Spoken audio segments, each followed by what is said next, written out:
नमस्कार दोस्तों, मैं पारुल चौहान आप सभी का स्वागत करती हूं आपके अपने परिवार रोजगार विद अंकित में। कैसे हैं आप सभी? आई होप आप सभी अच्छे होंगे, अच्छे से अपनी पढ़ाई कर रहे होंगे। प्लीज आप सभी एक बार लाइव आ जाएंगे।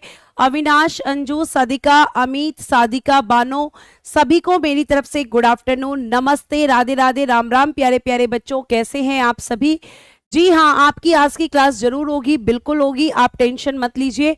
कल आपकी क्लास नहीं हुई थी क्योंकि कल बेटा मेरी थोड़ी तबीयत खराब हो गई थी, जिसकी वजह से मैं आपकी क्लास नहीं ले पाई थी।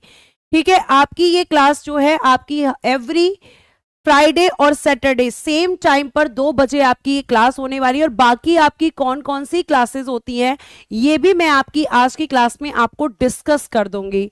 ठीक है, तो आप पहले मुझे एक बार डन करके बताएंगे कि क्या आपको मेरी आवाज अच्छे से आ रही है, मैं आपको अच्छे से दिख रही हूं। अगर आपको सब कुछ ओके लग रहा है तो प्लीज एक बार थम्स अप कर देंगे। और फिर हम अपने एनसीईआरटी के आपको मैं क्या पढ़ाने वाली हूं वो भी मैं आपको फर्स्ट क्लास के अंदर ही बता देती हूं। प्यारे बच्चे, आपके सीटेट में आने वाली 6 to 8 तक की जो एनसीईआरटी हैं वो मैं आपको यहां पर कवर कराने वाली हूं। कौन से सब्जेक्ट के लिए? आपकी हिस्ट्री के लिए, जो कि लेवल 2 में आती है। क्या, कब, कहां और कैसे, प्यारे बच्चे, ये आपके चैप्टर का पहला आपकी एनसीईआरटी का चैप्टर है, जो बड़ा ही इंटरेस्टिंग सा चैप्टर है। ठीक है, सब कुछ ओके है, सब कुछ डन है। चलिए तो फिर हम स्टार्ट करेंगे अपनी क्लास को।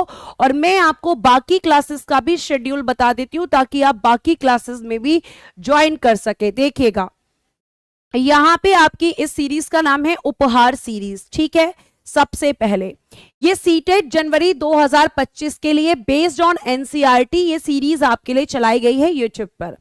इसमें प्यारे बच्चों आपकी हिंदी की जो आपकी एनसीईआरटी मंडे, ट्यूसडे और वेडनेसडे को 1 बजे यहां पर ममतेज सर ले रहे होंगे। फिर आपके 1 बजे ही संस्कृत की थर्सडे, फ्राइडे और सैटरडे, यानी कि शुरू के 3 दिन में ममतेज सर और शुरू के लास्ट के वीक्स डेज में आपकी वर्षा मैम, यानी कि थर्सडे, फ्राइडे और सैटरडे संस्कृत की क्लास ले रही होंगी। उसके बाद आपकी पॉलिटी क्लास मंडे, ट्यूसडे 2 बजे होगी। फिर ज्योग्राफी की क्लास भी आपके थर्सडे और वो वेडनेसडे और थर्सडे 2 बजे होगी अरुण सर के साथ।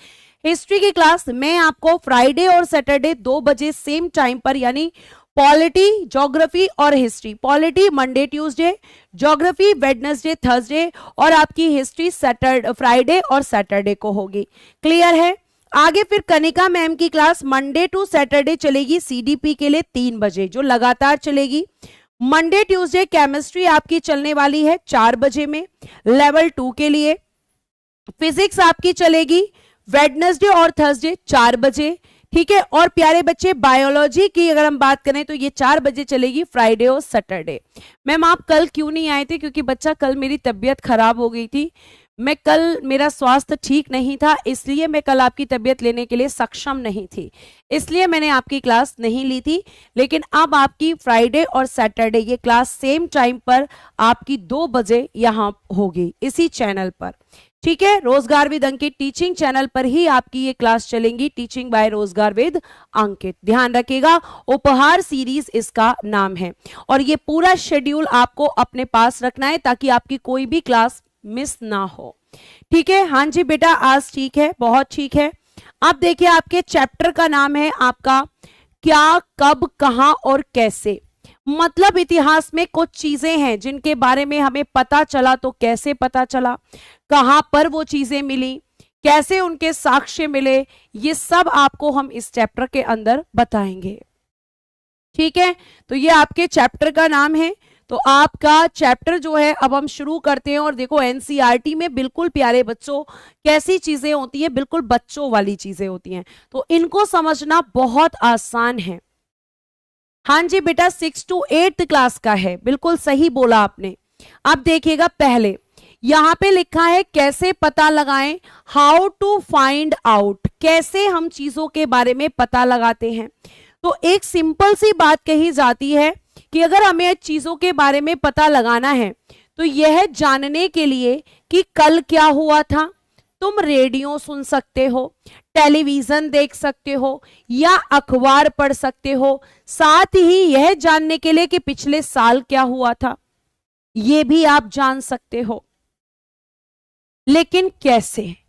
तो जैसे कल क्या हुआ, कल की न्यूज क्या थी, आज देश में क्या चल रहा है, इसको हम कैसे जानते हैं? पहले रेडियो चलते थे, टेलीविजन नहीं थे, तो रेडियो के थ्रू लोग न्यूज सुनते थे। आज न्यूज़पेपर्स हैं, टेलीविजन है, ठीक है, हमारे पास में हमारा खुद का अपना फोन होता है, स्मार्टफोन, वहां पर भी हम चीजों के बारे में जान सकते हैं।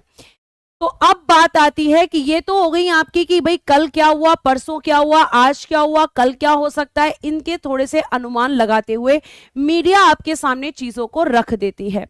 लेकिन अगर साथ ही यह जानने के लिए कि पिछले साल क्या हुआ था, तुम किसी ऐसे व्यक्ति से बात कर सकते हो जिसे उस समय की स्मृति हो, लेकिन बहुत पहले क्या हुआ था यह कैसे जाना जा सकता है? जैसे आप और आपके दोस्त कहीं 1 साल पहले कहीं घूमने गए थे, अब वहां पर कोई इंसिडेंट हुआ तो आप उसके बारे में अपने दोस्तों से पूछ सकते हो, लेकिन 1 साल की बात याद रहेगी, 2 साल की बात याद रहेगी, मैक्सिमम 3 साल की याद रहेगी। आप कहोगे मैम बचपन की भी याद रहती है, चलो मान लेती हूं, लेकिन ऐसे ऐसे चीजें जो अब आप पैदा भी नहीं हुए थे, जो आपके पहले घटित हो चुकी हैं या जिनके बारे में किसी को भी ज्ञान नहीं था, वो कहां से आई, उनका पता कैसे लगाया गया, ये चैप्टर आपको बताएगा। आप अपने बचपन की बातें वो याद रख सकते हो जब आप बिल्कुल ये था कि हाँ आप थोड़ा जानने लग गए थे चीजों को, लेकिन जब आप बहुत छोटे थे वो बातें भी आपको याद नहीं होंगी। तो वो बातें आपको कौन बताता है? आपके पेरेंट्स बताते हैं। मैम हमारे पेरेंट्स बताते हैं कि हम ऐसे थे, हम ऐसा करते थे। तो ऐसे ही आपका इतिहास है, ये भी कभी बच्चा रहा था, इसका भी विकास हुआ था। तो जो चीजें जैसे हम पढ़ते हैं कि हमें यहां से ये बर्तन मिला है, यहां से हमें ये वाली नदी, वहां पे लोग रहते थे, वहां के लोग गाय पालते थे, वहां के लोग दूध जो है उसका जो है दूध के प्रोडक्ट्स को यूज करते थे, तो ये जानकारियां आखिर कहां से मिली, ये चैप्टर आपका इस बारे में है। तो देखिएगा, लेकिन बहुत पहले क्या हुआ था ये कैसे जाना जा सकता है, ये एक प्रश्न है। तो अतीत के बारे में हम क्या जान सकते हैं, ये आपको बताया गया है।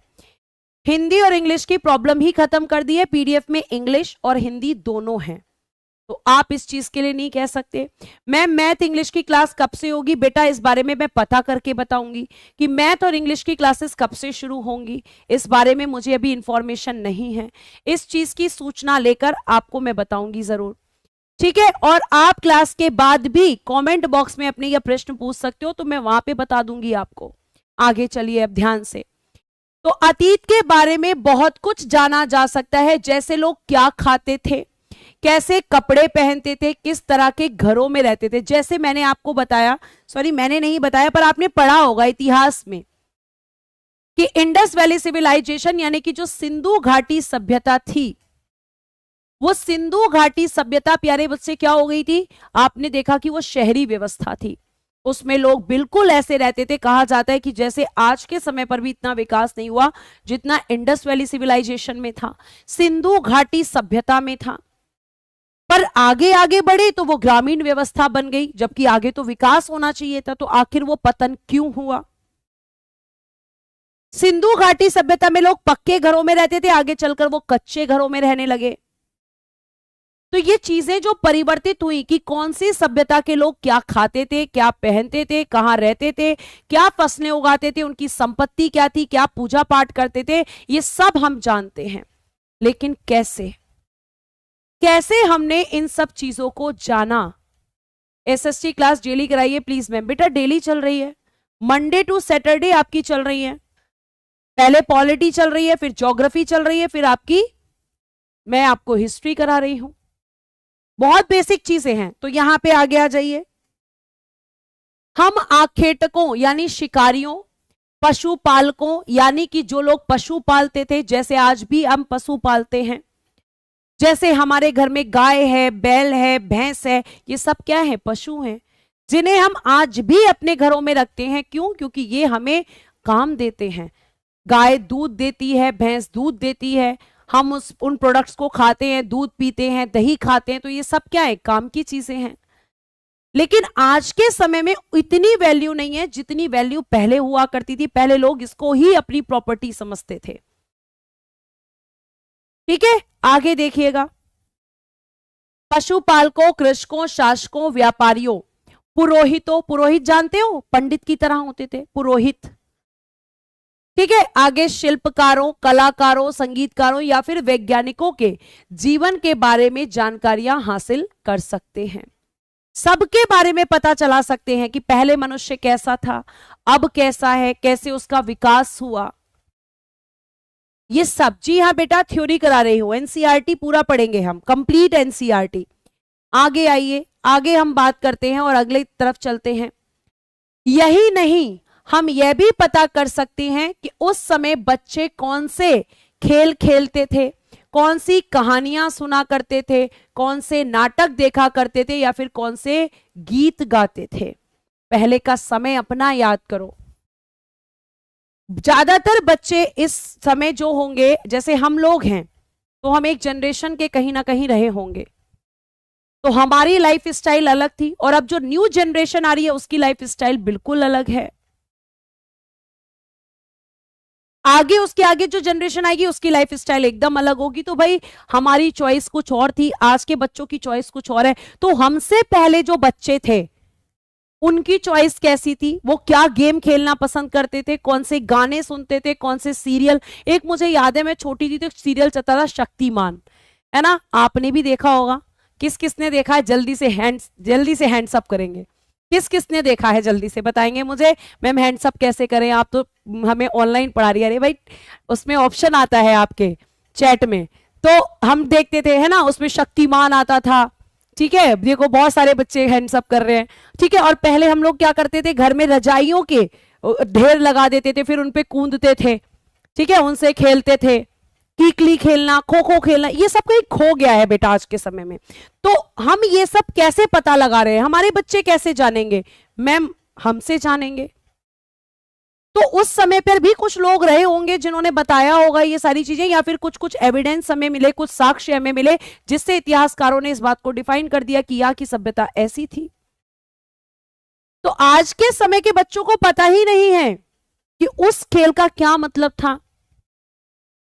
आज के बच्चे फोन में बिजी हैं, टेलीग्राम मतलब सॉरी आपके क्या कह सकते हैं उसमें गेम्स में बिजी हैं। तो उन बच्चों को ये लाइफ स्टाइल पता ही नहीं है। ठीक है, शिल्पर का क्या लिख रहे हैं, पीडीएफ कहां मिलेगी, पीडीएफ रोजगार विद अंकित एप्लीकेशन पर मिलेगी। ठीक है, आगे आ जाइए। ये कौन कौन से गीत गाते थे आगे देखते हैं। यहां पर आगे हम बात करते हैं, लोग कहां रहते थे, लोग कहां रहते थे। अब देखो इसको अभी छोड़ दो एक मिनट। नर्मदा नदी का पता लगाओ, कई लाख वर्ष पहले लोग इस नदी के तट पर रहे हैं। यहां रहने वाले आरंभिक लोगों में से कुछ कुशल संग्राहक थे। देख लेते हैं एक बार, टाइपिस्ट भैया ने मैप लगाया है। ठीक है, ये रहा आपका मैप, ये लेकिन पिक्चर ब्लर है, आगे से ऐसा नहीं होगा। इस पिक्चर को मैं क्लियर करवाऊंगी। ठीक है, ये उन्होंने यहां पे पिक्चर लगाई है लेकिन ये ब्लर कर दिया है। तो आप देखेंगे आज के टाइम पे आपका काम क्या है प्यारे बच्चों। आज के दिन आपको मैं होमवर्क दे रही हूं, आपको लोकेशंस को लेकर आना है। कल मैं मैप के थ्रू, क्योंकि अभी एट अ टाइम में मैप नहीं लगा सकती, तो आपको क्या करना है, आपको ये तो पता होगा। अगर मैं बात करूं, यहां से ये हटाएंगे।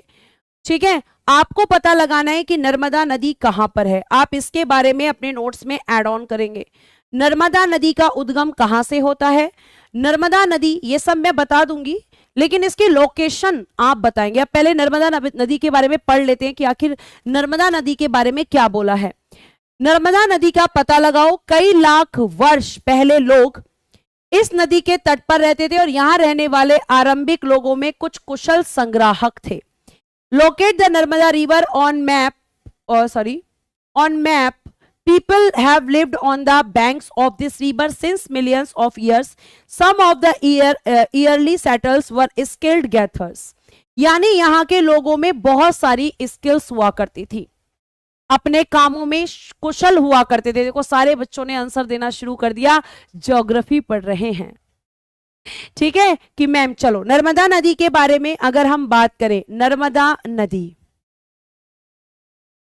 ठीक है, जल्दी से बताएंगे सारे बच्चे एक साथ कि इसका उद्गम कहां से होता है, यानी ये नदी कहां से निकलती है।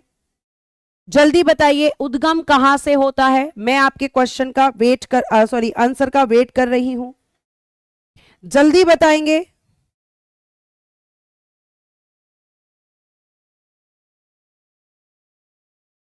बताइए कहां से निकलता है भाई। अभी कुछ बच्चों ने बताया, लेकिन मैं कह रही हूं सारे बच्चों को आंसर बताना है। प्यारे बच्चे, इसका उद्गम, उद्गम को इंग्लिश में कहते हैं ओरिजिनेट। तो ये कहां से ओरिजिनेट होती है? आप कहेंगे कि मैम ये ओरिजिनेट होती है अमरकंटक से।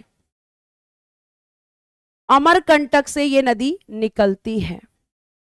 कहां से निकलती है प्यारे बच्चे? अमरकंटक से। जी हां, हिस्ट्री की क्लास हो रही है। तो इस नदी के पास जो लोग रहते थे, ठीक है, इस नदी के पास जो लोग रहते थे वो कुशल हुआ करते थे। ये आपको ध्यान रखना है। नर्मदा नदी आपकी अमरकंटक से निकलती है। और ध्यान रखिएगा कि ये आपके, जी हां, तो आपको इसकी क्या बतानी है? लोकेशन मैप में नोट करनी है।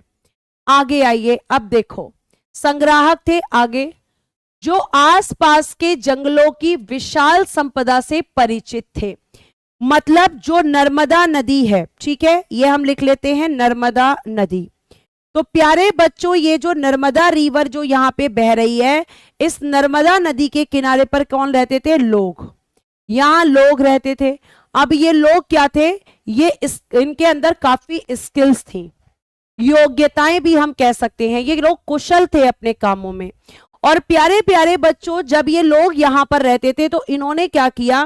देखो यहां एक बार दोबारा पढ़ो इस पैराग्राफ को, कि कुशल संग्राहक थे, ठीक है। इसके बाद इन्होंने क्या लिखा? जो आसपास के जंगलों की विशाल संपदा, संपदा यानी कि संपत्ति, देखो यहां, who were aware of the vast wealth of the surrounding, यानी कि आसपास का क्षेत्र कैसा है, ये चीज उन्हें पता थी।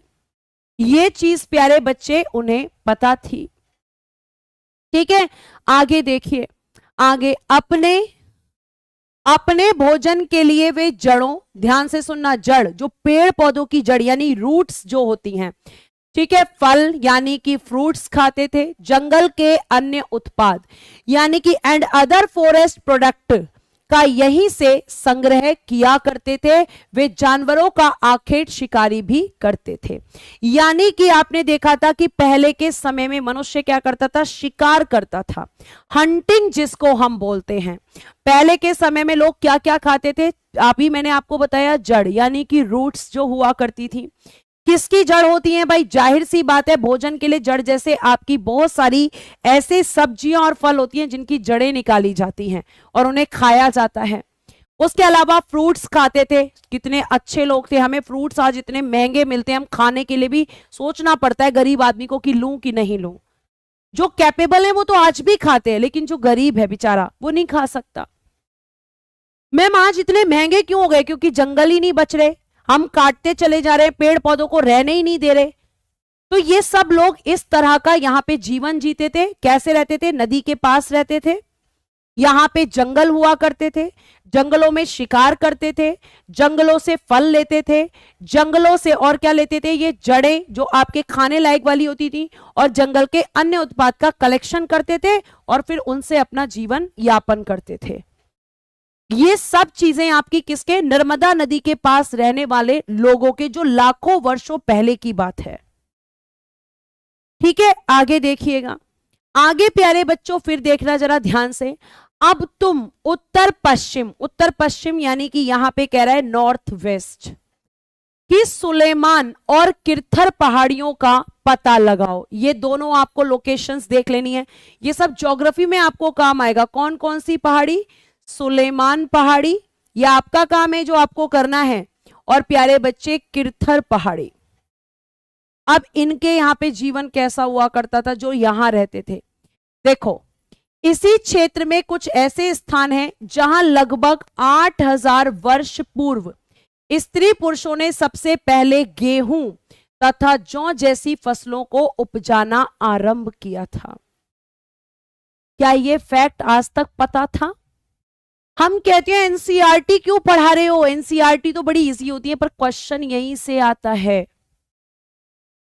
क्वेश्चन यहीं से आता है।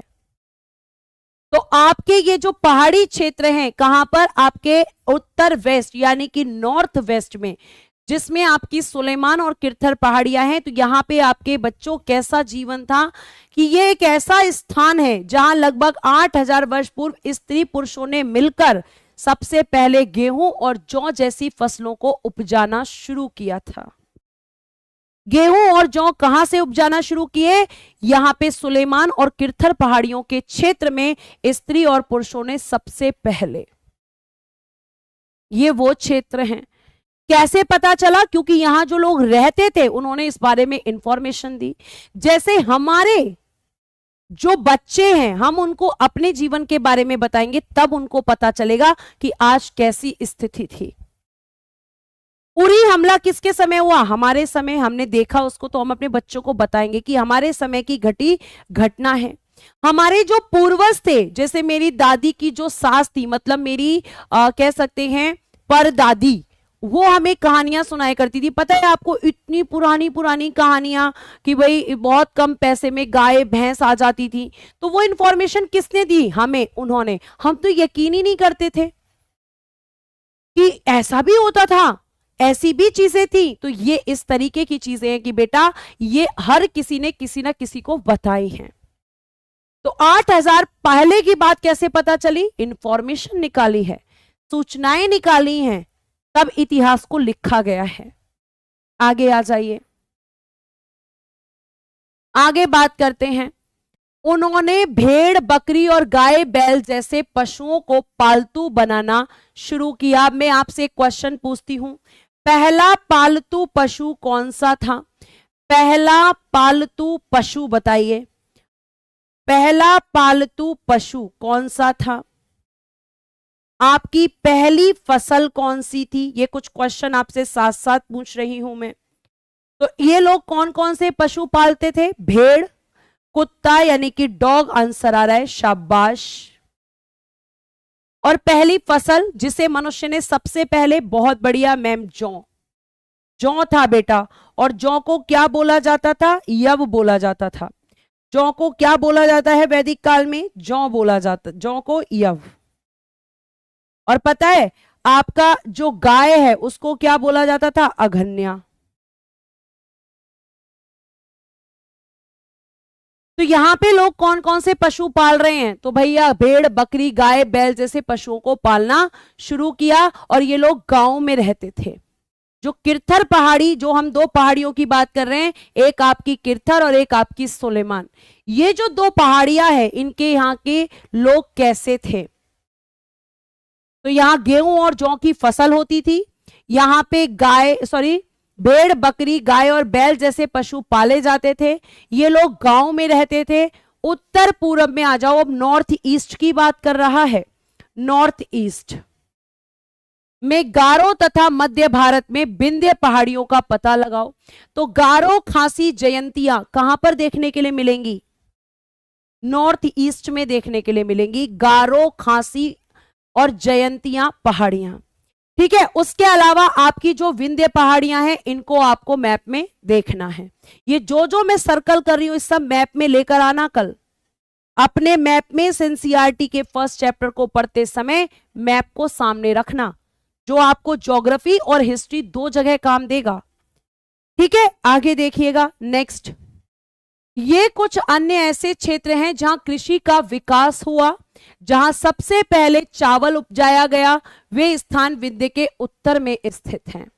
सबसे पहले चावल कहां उपजाया गया? तो विंध्य के उत्तर में स्थित क्षेत्रों में।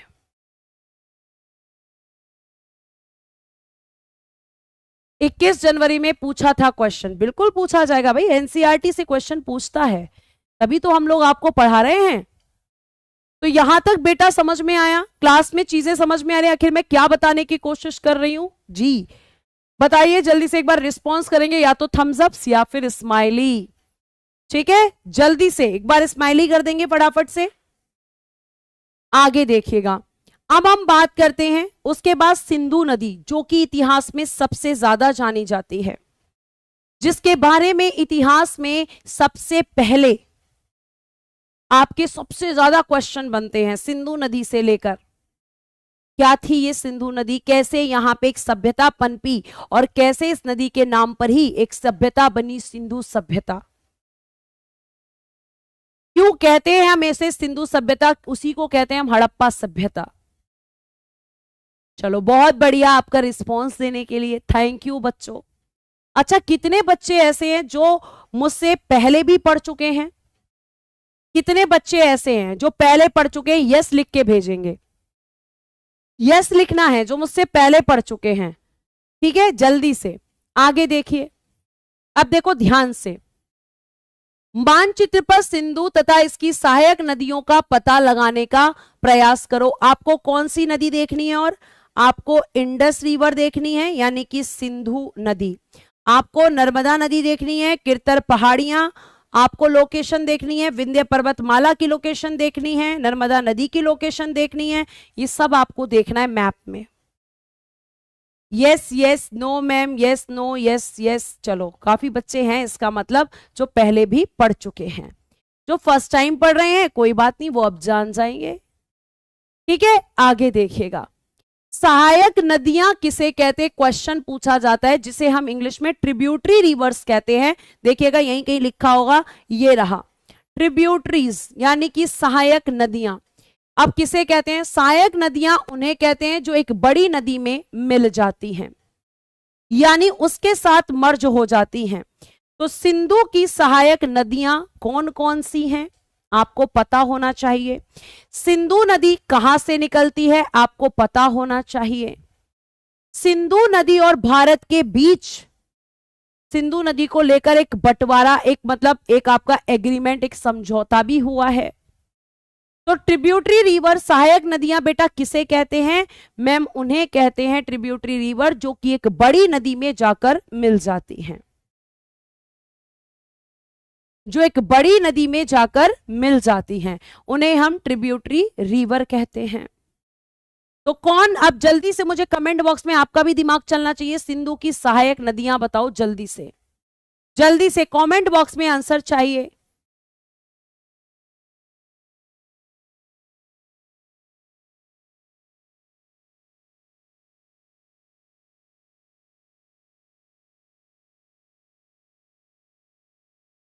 जल्दी से बताएं बेटा, सिंधु की सहायक नदियां, सिंधु इसकी आपको मुझे बतानी है सहायक नदियां, ट्रिब्यूटरी रिवर्स आपको बतानी है, सिंधु इसकी सहायक नदियां। देखते हैं कौन कौन बच्चे बताते हैं। चलो भाई जल्दी से, मैं ये नहीं पूछ रही हूं कहां से निकलती है, बहुत बढ़िया। एक बच्चा कह रहा है कि मैम चिनाब पता है, झेलम पता है, मैम रावी पता है, आगे नहीं पता, आगे मैं बता देती हूं, व्यास और सतलज, व्यास और सतलज, ये आपकी सिंधु की सहायक नदियां हैं। कौन कौन सी हैं देख लीजिए, चिनाब, झेलम, रावी, व्यास एवं सतलज सिंधु की सहायक नदियां हैं, ये आपको ध्यान रखना है। लिख लीजिए फटाफट। ठीक है, यानी ये सारी की सारी नदियां किस में जाकर मिलती हैं? सिंधु नदी में, सिंधु नदी में मिलती हैं ये सारी की सारी नदियां।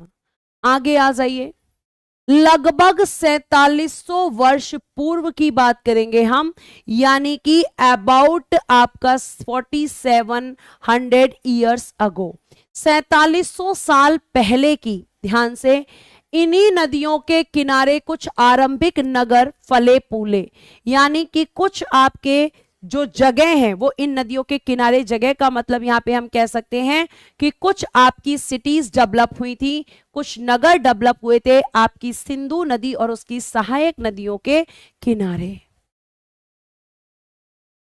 ठीक है, तो वो आपकी देखिएगा यहां पर गंगा व इसकी सहायक नदियों के किनारे तथा समुद्र तटवर्ती इलाकों में नगरों का विकास लगभग 2500 वर्ष पूर्व हुआ।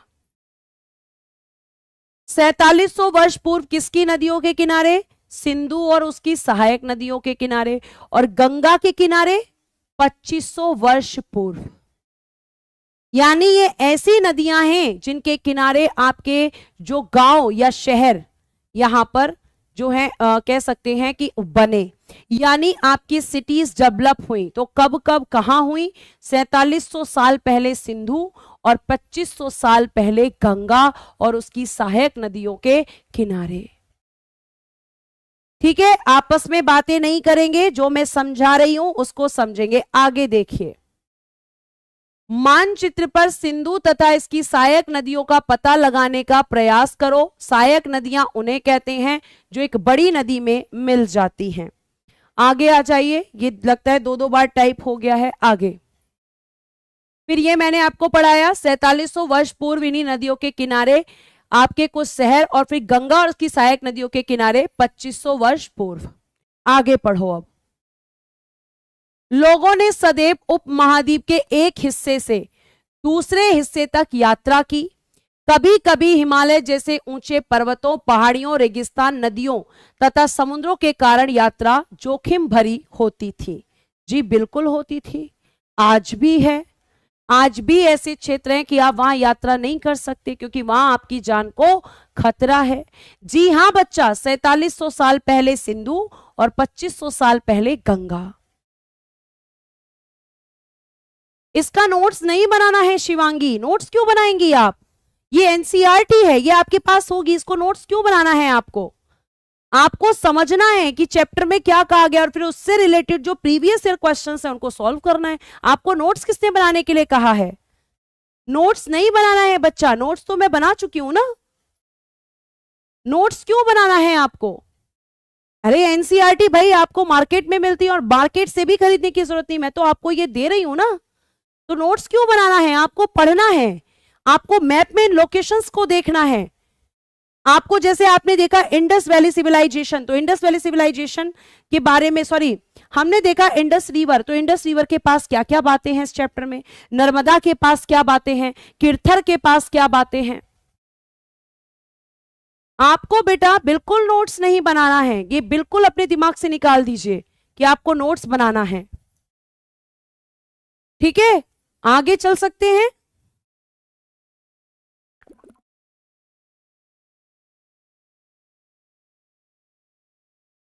आगे आइए,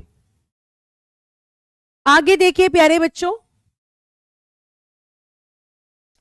खतरा होता था लेकिन फिर भी ये यात्रा उनके लिए असंभव नहीं थी। अतः कभी लोग काम की तलाश में तो कभी प्राकृतिक आपदाओं के कारण एक स्थान से दूसरे स्थान जाया करते थे। कभी कभी सेनाएं दूसरे क्षेत्रों पर विजय हासिल करने के लिए जाती थी।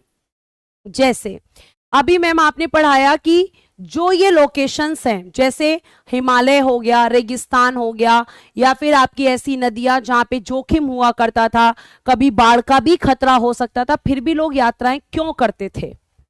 क्या उन्हें अपनी जान की परवाह नहीं थी? लेकिन उसके बावजूद भी यात्राएं करते थे क्योंकि उन्हें अपना जीवन यापन करना होता था। मान लीजिए कि पहले कहीं पे गांव बसा हुआ है या शहर बसा हुआ है, वहां पे अचानक क्या हो गई? बाढ़ आ गई। बाढ़ आने से वहां की सारी चीजें समाप्त हो गई, तो लोग ऐसा तो है नहीं कि भूखे मरेंगे, वो उस क्षेत्र को छोड़कर दूसरे क्षेत्र में जाएंगे, उसके लिए उन्हें यात्रा करनी पड़ेगी। या आप देखते थे पहले के समय में राजा और उनकी जो सेना हुआ करती थी, उनके दूसरे राजाओं के साथ युद्ध होते थे, तब भी लोगों को इनसे यात्रा करके जाना पड़ता था, यह आपने देखा होगा। और आपके यहां पे जो विदेशी यात्री आए हैं वो भी इन्हीं रास्तों से होकर आए हैं।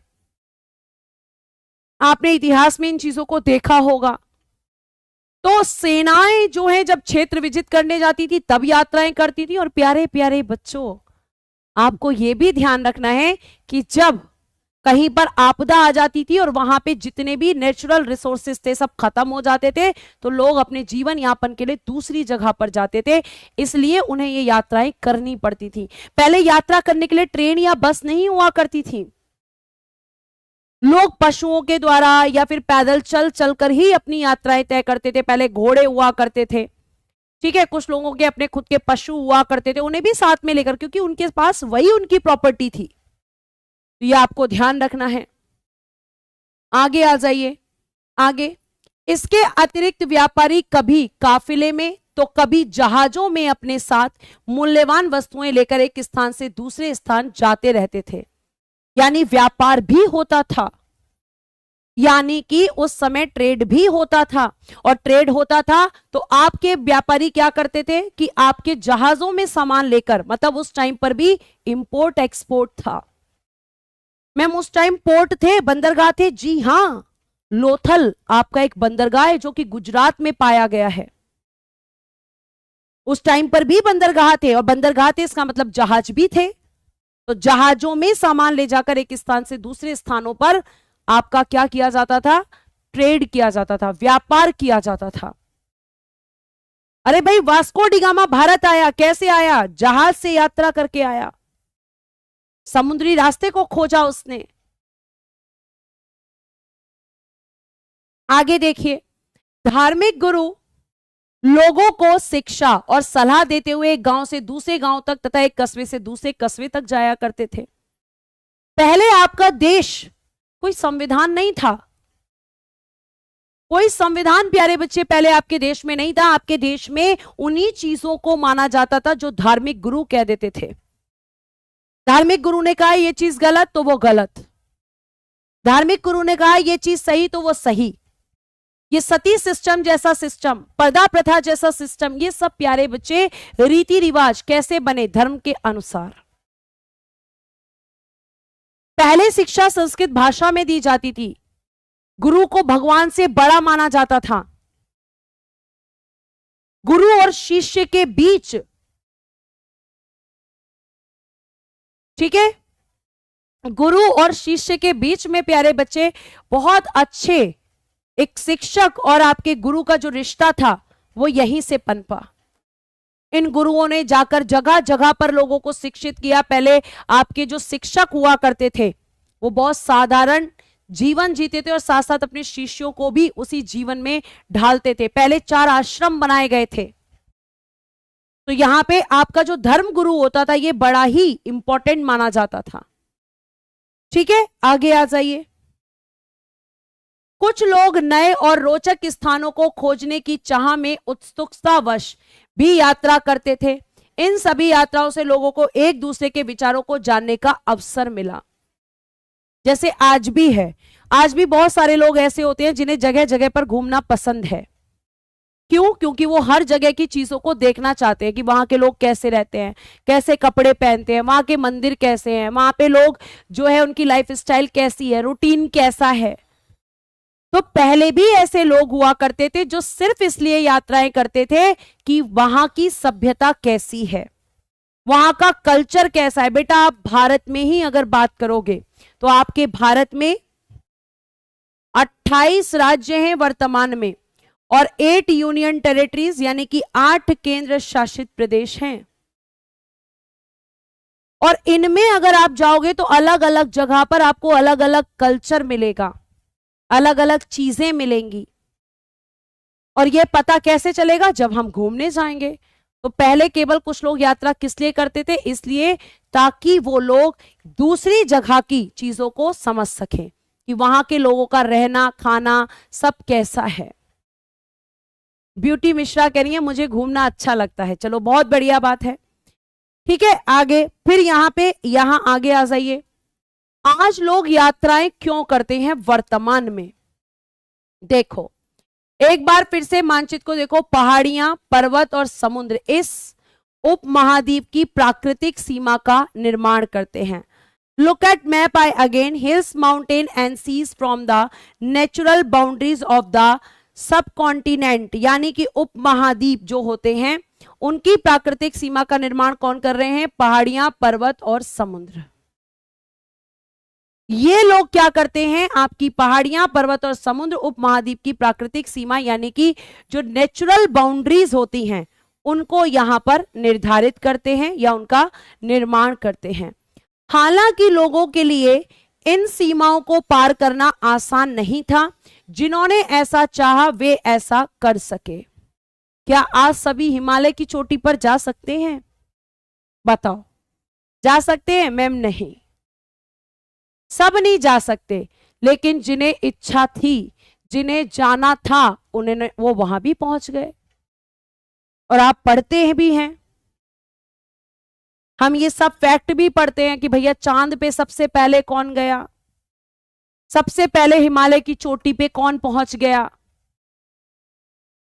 ठीक है, तो आप ध्यान रखेंगे कि पहले भी आसान नहीं था, आज भी आसान नहीं है, लेकिन जिसके अंदर चाह है उसे कोई रोक नहीं पाता, कोई नहीं रोक पाता। बच्चे आगे आ जाओ। वे पर्वतों की ऊंचाई को छू सके तथा गहरे समुद्रों को पार कर सके।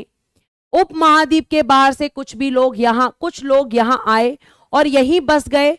लोगों के इस आवागमन ने हमारी सांस्कृतिक परंपराओं को समृद्ध किया। बिल्कुल, क्या आपके देश में बाहर से लोग नहीं आए? मैम आए, कितने सारे लोग आए।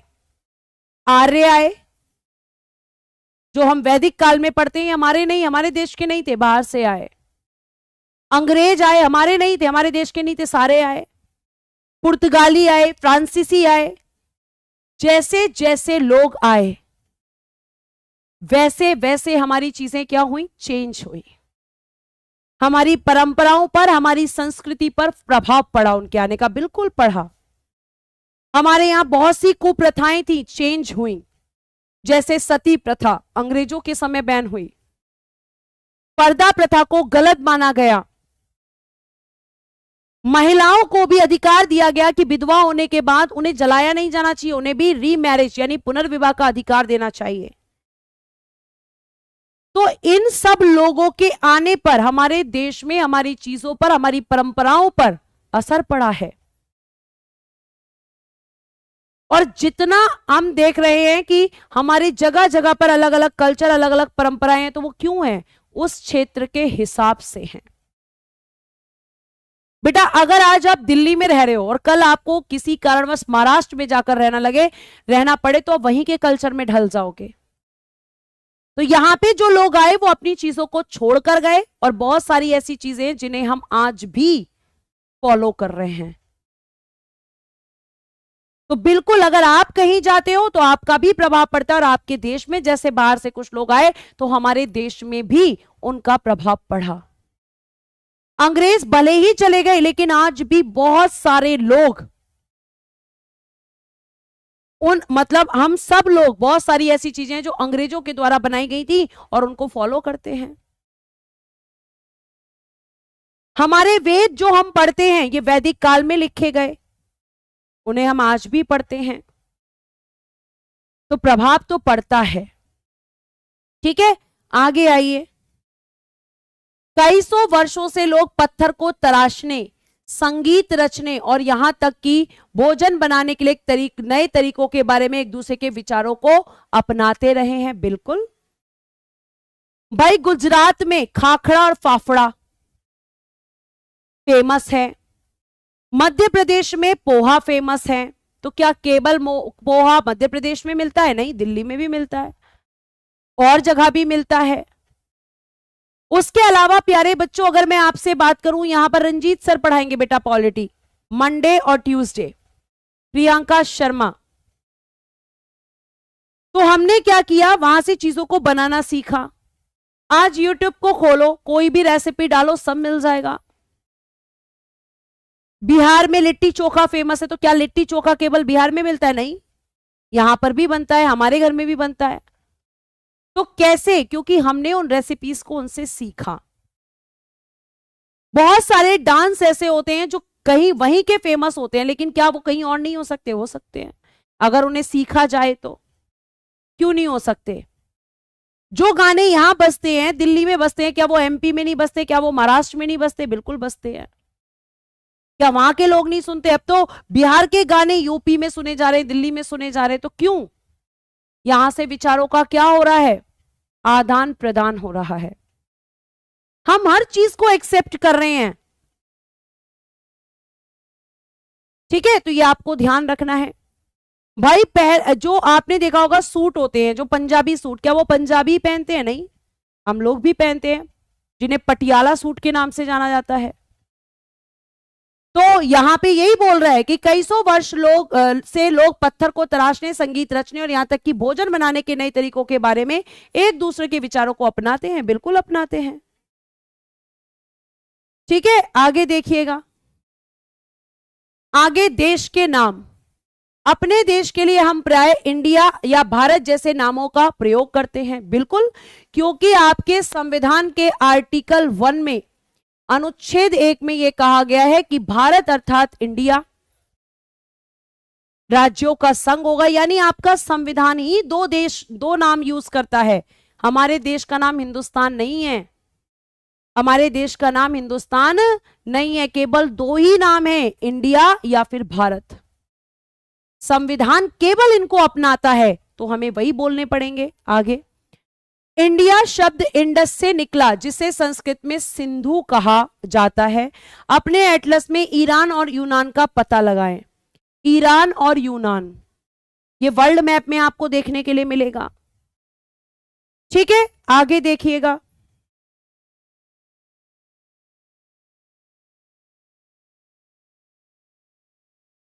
आगे देखिएगा, एक मिनट। लगभग 2500 वर्ष पूर्व उत्तर पश्चिम की ओर से आने वाले ईरानियों और यूनानियों ने सिंधु को हिंदोस अथवा इंदोस और इस नदी के पूरब में स्थित भूमि प्रदेश को इंडिया कहा।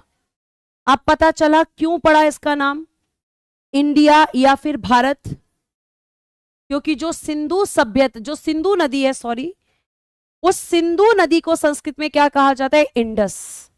इंडस से निकला इंडिया, क्योंकि यहां पे साफ साफ लिखा है कि 2500 वर्ष पूर्व उत्तर पश्चिम की ओर से आने वाले ईरानियों और यूनानियों ने सिंधु को हिंदोस अथवा इंदोस और इस नदी के पूरब में स्थित भूमि प्रदेश को क्या कहा? इंडिया कहा।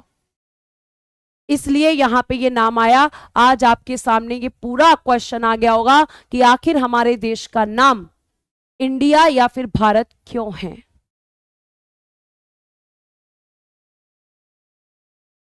क्लियर है? आगे आ जाइए। एनसीईआरटी बहुत इंफॉर्मेशन देती है बच्चा। आगे, भरत नाम का प्रयोग उत्तर पश्चिम में भारत में रहने वाले लोगों के एक समूह के लिए किया जाता था। इस समूह का उल्लेख संस्कृत की आरंभिक लगभग 3500 वर्ष पुरानी कृति ऋग्वेद में भी मिलता है। बाद में इसका प्रयोग देश के लिए होने लगा।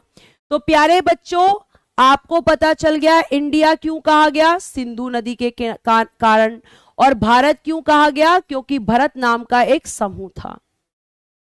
तो ये दोनों नामों का इतिहास पता चला, कैसे भारत और इंडिया आया। क्योंकि मैंने अभी आपको बताया कि सिंधु नदी का जो आपका यहां पे पूरब में स्थित भूमि प्रदेश था उसे इंडिया, और जो भरत एक नाम है, इस नाम का एक ग्रुप था, एक समूह था जिसकी चर्चा ऋग्वेद में मिलती है, और यहीं से फिर कौन सा नाम निकला? भारत। तो भरत के नाम पर, भरत कोई व्यक्ति नहीं, एक समूह है। ऋग्वेद में इसकी जानकारी है, और यह जानकारी हमें मिलती है ऋग्वेद से। तो हमने अपना सिंधु नदी को, क्योंकि उसके पूरब में स्थित क्षेत्र को इंडिया कहा गया, तो हमने इंडिया ले लिया और यहां से हमने भारत ले लिया। तो ये आपके देश के नामों को यहां डिफाइन किया गया है। आगे आ जाइए। अतीत के बारे में कैसे जाने? अतीत की जानकारी हम कई तरह से प्राप्त कर सकते हैं। इनमें से एक तरीका अतीत में लिखी गई पुस्तकों को ढूंढना। पहला तरीका या पहला पॉइंट, अतीत में लिखी गई पुस्तकों को ढूंढना और पढ़ना। ये पुस्तकें हाथ से लिखी होने के कारण पांडुलिपि कही जाती हैं। पांडुलिपि का डायग्राम आपको देखो, मैं फोन में दिखाती हूं, फोन में दिखाती हूं, एक मिनट रुकिएगा।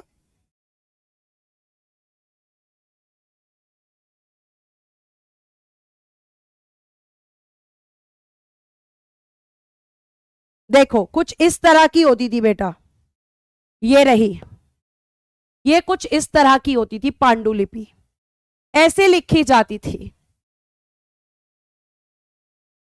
इस तरीके से आपको दिख रहा है, ठीक है, ऐसी होती थी, देखो इस तरह की दिख रही होंगी साफ साफ।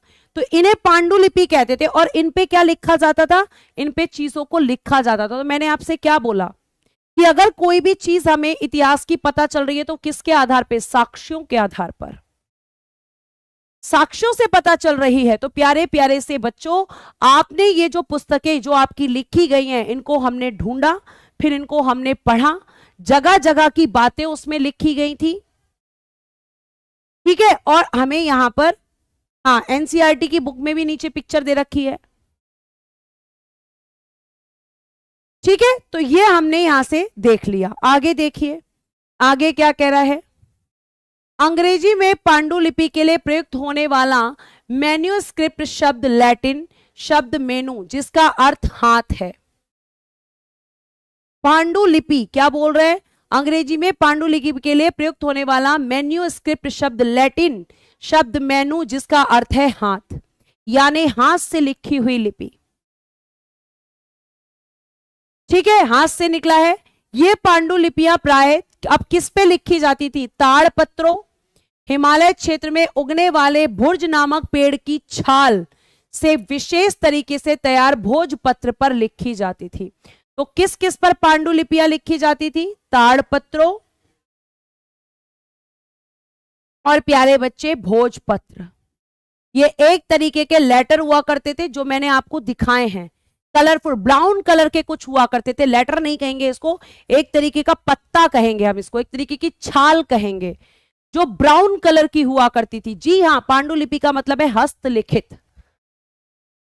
2:55 पे छोड़ दूंगी बेटा, सीडीपी की क्लास से पहले छोड़ दूंगी, टेंशन ना लें, ठीक है। तो उन पर ये लोगों ने अपने संदेश लिखे। ये आपके ब्राउन कलर की हुआ करती थी, लिखा ना, पेड़ की छाल से विशेष तरीके से भोजपत्र और ताड़ के पत्रों पर, ताड़ के पेड़ होते हैं उन पे ये आपके मिलते हैं, उन पर इन संदेशों को लिखा गया। आगे देखिएगा, इतने वर्षों में इनमें से कई पांडुलिपियों को कीड़ों ने खा लिया था तथा कुछ नष्ट कर दी गई, फिर भी ऐसी कई पांडुलिपियां आज भी उपलब्ध हैं। प्राय ये पांडुलिपियां मंदिरों और बिहारों में प्राप्त होती हैं। तो पांडुलिपियां कहां कहां मिलती हैं, मंदिर और बिहार। मंदिर तो तुम समझते हो टेम्पल्स, बिहार क्या होते हैं, जो बौद्ध भिक्षुओं के लिए बनाए जाते थे, जो बौद्ध भिक्षुओं के लिए बनाए जाते थे। तो पहले के समय पे किस पे संदेश लिखे जाते थे, पांडुलिपियों पे। कैसी होती थी मैम, ताड़पत्र और भोजपत्र, मतलब एक तरीके का विशेष तरीके का छाल होता था। अब वो छाल है तो कीड़े मकोड़े भी उसको खा सकते हैं, कुछ रह गई, कुछ मिल गई, और ये कहां मिलती हैं ज्यादातर, मंदिर या फिर बिहारों में।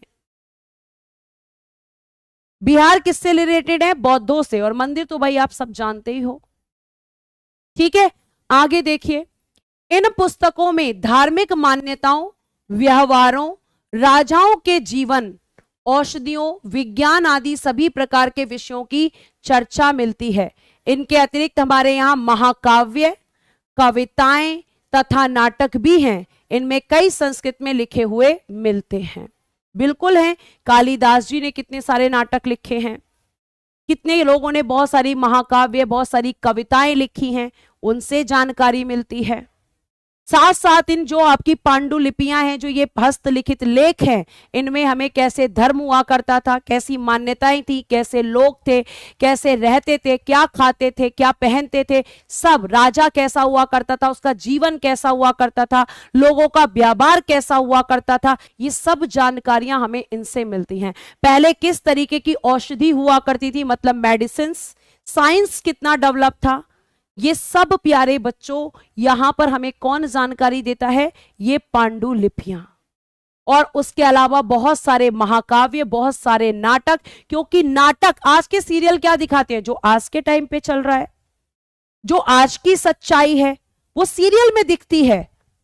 आप सीरियल देखो तो सीरियल भी समय के हिसाब से बनते हैं। पहले के सीरियल देखो और आज के सीरियल देखो, कंपैरिजन करो, क्योंकि सोसाइटी बदल रही है तो सीरियल्स भी बदल रहे हैं। तो आज के लिए हम इतना ही रखते हैं। इस चैप्टर की आपकी जो है ये 3 से 4 स्लाइड्स और बचती हैं, इन्हें मैं अगली बार कंप्लीट करूंगी और अगला चैप्टर भी लेकर आऊंगी। तो आज के लिए इतना ही, अगली क्लास में हम मिलेंगे प्यारे बच्चों। आपकी फ्राइडे और सैटरडे 2 बजे दोपहर में आना भूले नहीं।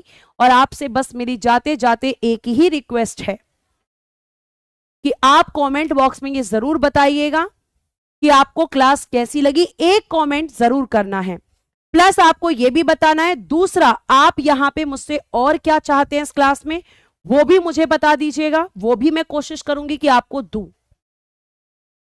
ठीक है, तो आज के लिए प्यारे बच्चे धन्यवाद। Bye bye, take care and good day everyone. जय हिंद, जय भारत।